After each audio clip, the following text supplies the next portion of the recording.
할렐루야. 6월 11일 화요일 원포인트 큐티 가운데 오신 여러분들을 주님의 이름으로 사랑하고 축복합니다.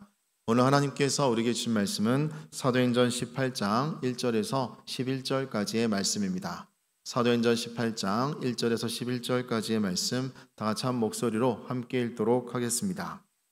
그 후에 바울이 아덴을 떠나 고린도에 이르러 아굴라라 하는 본도에서 난 유대인 한 사람을 만나니 글라우디오가 모든 유대인을 명하여 로마에서 떠나라 한 고로 그가 그 안에 브리스길라와 함께 이달리아로부터 새로 온지라.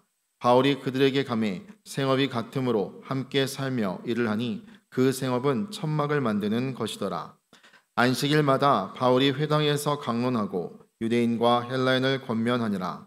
실라와 디모데가 마게도냐로부터 내려오매 바울이 하나님의 말씀에 붙잡혀 유대인들에게 예수는 그리스도라 밝히 증언하니 그들이 대적하여 비방하거늘 바울이 옷을 털면서 이르되 너희 피가 너희 머리로 돌아갈 것이요 나는 깨끗하리라. 이후에는 이방인에게로 가리라 하고 거기서 옮겨 하나님을 경외하는 디도 유스도라 하는 사람의 집에 들어가니 그 집은 회당 옆이라. 또 회당장 그리스보가 온 집안과 더불어 주를 믿으며 수많은 고린도 사람도 듣고 믿어 세례를 받더라.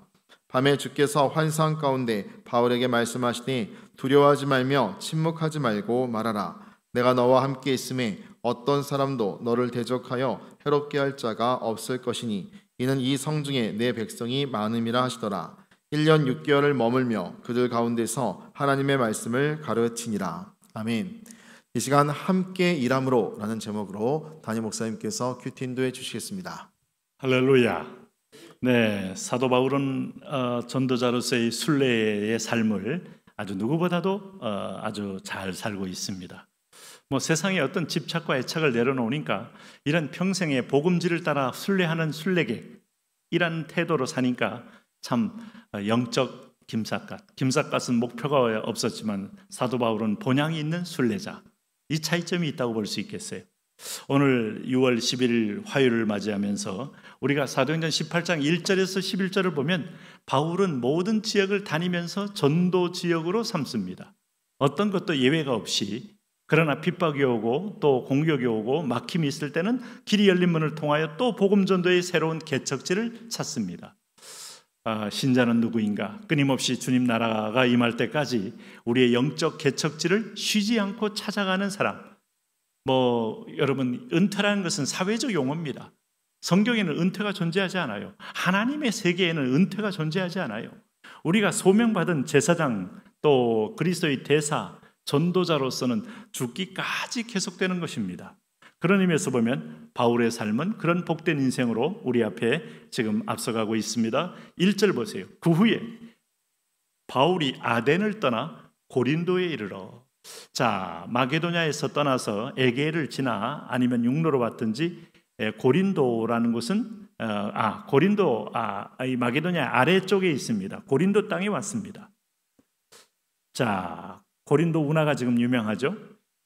고린도도 아마 열린 항구 도시이기 때문에 많은 그 이방의 풍속이 들어와 있고 또 사람들이 잠시 동안 기차에 다 떠나는 곳이기에 수많은 또 음행하는 그런 유흥가도 많이 있는 도시예요. 어쨌든 그런 세상 속에 들어와서 복음을 전하는 게 하나님의 믿는 자의 삶이죠. 여기 2절에 보니까 아굴라라 하는 본도에서 난 유대인 한 사람을 만나니. 자, 놀랍게도 고린도에서 아굴라를 만나게 됩니다. 왜냐하면 황제 글라우디오가 모든 유대인을 명하여 로마에서 떠나라 한 고로 그가 그의 아내 브리슬라와 함께 이달리아로부터 새로 온지라. 쉽게 말하면 오늘 로마의 황제가 떠나라고 하니까 유대인들은 다시 재추방령이 내린 거예요. 그래서 이탈리아 반도에서 떠나서 어디로 온 겁니까? 그리스 땅까지 들어온 겁니다. 거기에 오늘 고린도에서 바울과의 조우가 이루어진 거예요. 때로는 오늘 난민이 됐든 때로는 피신자가 됐든 때로는 보트피플이 됐든 모든 역사 속에는 하나님의 섭리가 있어요. 인간이 다 악하기 때문에 전쟁으로 죽이기도 하고 죽음을 당하기도 하지만은 그 가운데 살아남아서 어떤 때는 우랄 산맥을 넘기도 하고 어떤 때는 피레네 산맥을 넘기도 하고 어떤 때는 알프스를 넘어서 오기도 하고 이게 다 위근호들입니다. 이렇게 와서 그들은 또 그 나라의 영적 씨앗이 되는 것처럼 오늘 바울과 브리슬라와 아굴라의 만남은 아주 새로운 드림팀의 만남이 된 겁니다.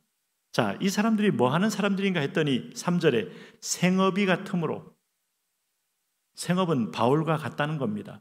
바울은 뭐 했죠? 그 생업은 천막을 만드는 것이더라. 이게 귀족들 대상으로 여유롭게 천막을 만들어주고 돈을 버는 사람들. 아마 루디아가 자주 옷감을 팔아서 돈을 많이 번 것처럼 천막도 꽤 부가가치가 높은 그런 일이라고 알려져 있어요. 그러므로 브릭셀 아굴라는 지역에 재능만 있으면 계속 원단을 따서 천막을 잘 만들어서 이렇게 재봉해서 팔면 꽤 수입을 얻을 수 있어서 이들이 고린도에서 그 일을 했다는 겁니다. 그래서 4절에 보니까 안식일마다 바울이 회당에서 강론하고 유대인과 헬라인을 권면하니라. 자, 바울은 지금 본격적으로 이제는 그리스도의 죽으심과 부활을 전하는, 복음 전하는 분이 됐잖아요. 그럴 때 오늘 그가 이제 기다렸던 실라와 디모데가 마게도냐로부터 내려오매, 자, 마게도냐 처음 환상 봤던 곳에서 지금 고린도로 다 모인 겁니다. 바울이 하나님의 말씀에 붙잡혀 유대인들에게는 예수는 그리스도라 밝히 증언하니, 이 말은 스데반이 설교한 것, 베드로가 설교한 것 이상으로 사도 바울이 베드로 설교, 스데반 설교를 기억하고 아주 선명하게 우리가 죽인 그 예수는 구원자가 맞고 그분은 죽으심으로 다 이루었고 그를 믿는 자만이 구원이 있습니다. 아마 선명한 복음을 전하지 않았겠습니까? 밝히 증언했다 그랬어요. 그랬더니 복음이 선명해지고 복음이 분명해질수록 여러분, 어둠의 세력은 견딜 수가 없어요. 빛이 점점 밝아올수록 어둠은 존재할 수가 없어요. 이들이 마음이 다쳤던 사람들은 그들이 대적하여 비방하거늘 바울이 웃을 털면서 이르되 너희 피가 너희의 머리로 돌아갈 것이요 나는 깨끗하니라. 이후에는 이방인에게로 가리라. 이게 결정적으로 오늘 유대인들에게 더 이상 복음이 증거되지 않고 복음이 이방인에게로 이제 흘러가게 된 계기가 된 거죠. 유대인들은 지속적으로 방해했고 밝히 드러낸 성령의 감동으로 전한 말씀에 대하여 그들이 강력하게 도전했고 반대했지 않습니까? 성령의 역사에 대해서 적극적으로 반대하면 이게 성령 회방죄입니다. 하나님의 말씀을 적극적으로 가로막고 반대합니다. 이것이 여러분 불행의 시초입니다. 그러므로 사도 바울은 옷을 털면서 너희 피가 너희 머리로 돌아갈 거라 이렇게 말씀한 것은 비극적인 그들의 이후의 역사적인 심판도 예고된 것이죠. 어쨌든 유대인들에게 강팍한 자에게 더 이상 이 진주를 돼지에게 두질 않아요. 오늘 이 진주로 알아보는 영혼들을 향하여 오늘 7절에 거기서 옮겨 하나님을 경외하는 디도 유스도라는 집에 들어가서 그 집은 회당 옆이라. 또 회당장 그리스도가 온 지방과 더불어 주를 믿으며 수많은 고린도 사람도 듣고 믿어 세례를 받더라. 회당장이 믿고 가족이 다 세례를 받고, 오늘 여기 디도 유스도는 믿지 않았겠어요? 그도 믿었겠죠. 그리고 고린도 사람들, 이방인들이 다 믿고 세례를 받는 영적 폭발적인 부흥이 있는 거예요. 이게 여러분 복음의 능력입니다. 하나님이 나를 프로포즈할 때 아멘할 때가 최고지, 거절할 때에는 당신은 스스로 하나님과 내 자신의 위상을 모르는 거예요. 그분이 창조자예요. 그분이 구원자예요.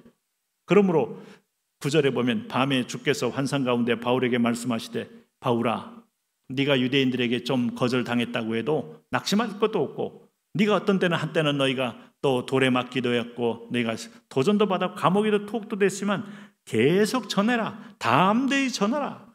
성령님은 우리에게 날마다 이런 마음을 주십니다. 때를 얻었든지 못 얻든지 항상 힘쓰라. 내가 너와 함께 있으면 어떤 사람도 너를 대적하여 해롭게 할 자가 없을 것이니 이는 이 성중에 내 백성이 많음이라. 여러분, 하나님은 우리가 살아서 하나님을 기쁘시게 하기 위하여 살려주시는 거예요. 이 성중에 내 백성 많아서 너를 전도자로 쓸 거니까 네가 살아있는 게 좋다는 거예요. 그래서 가서 전하라는 겁니다. 어떤 사람도 네 생명을 앗아갈 수 없다는 겁니다. 내가 왜 삽니까? 하나님의 사명을 잃어버리면 삶의 이유가 없어요. 존재 가치가 없어요. 오늘 여러분 하나님 말씀 앞에서 조용히 나의 삶의 이유를 분명히 깨달으시기를 바랍니다. 이것 때문에 하나님이 공급해주고 이것 때문에 보호해주고 이것 때문에 나를 이끌어 가시는 분이십니다. 그러므로 사도 바울이 1년 6개월 동안 고린도에서 복음을 전하니 고린도 교회가 나오는 거지요. 오늘 우리가 말씀의 성령을 따라 움직일 때 도무지 사막 같은 곳에도 새로운 동산처럼 교회가 세워지는 것처럼 이 한반도에 세워진 교회들 성령의 열매들입니다.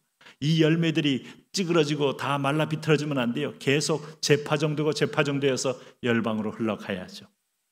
하나님, 오늘도 그 성령의 행전이 우리 앞에서 그치는 게 아니라 계속되어지는 것을 보게 하시고 내가 그렇게 쓰임받게 하여 주옵소서. 예수님 이름으로 기도합니다. 아멘.